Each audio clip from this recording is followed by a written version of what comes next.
And as I understand it, as we've been on the air, Trump said there's a really big problem here, and then his Secretary of HHS, Mr. Azar, said we're going to move to ban them.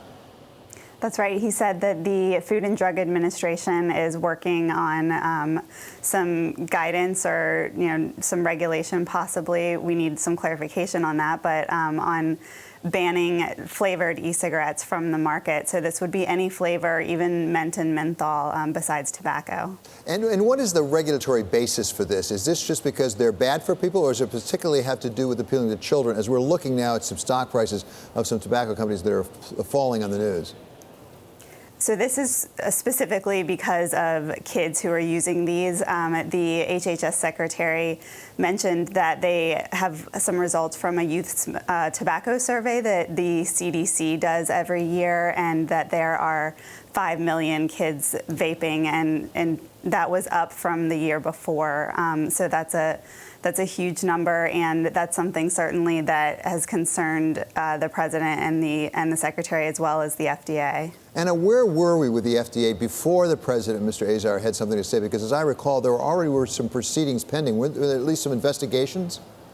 Yeah, well, vaping in general has been kind of under fire recently with a few different health angles. One, there have been some mystery vaping illnesses they're lung illnesses. There have been 6 deaths linked to that, and so health officials are investigating that.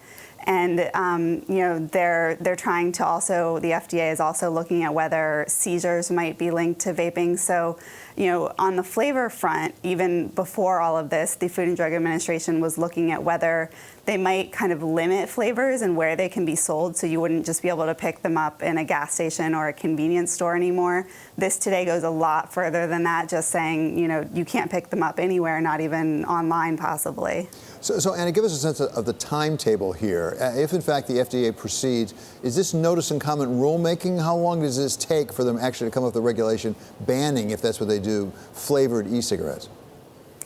Typically these take a very long time, months, if not years, to get a regulation through the entire comment process. There is a way to try and speed it up, to do it a little bit faster, but this isn't something most likely that is happening tomorrow or within the weeks to come.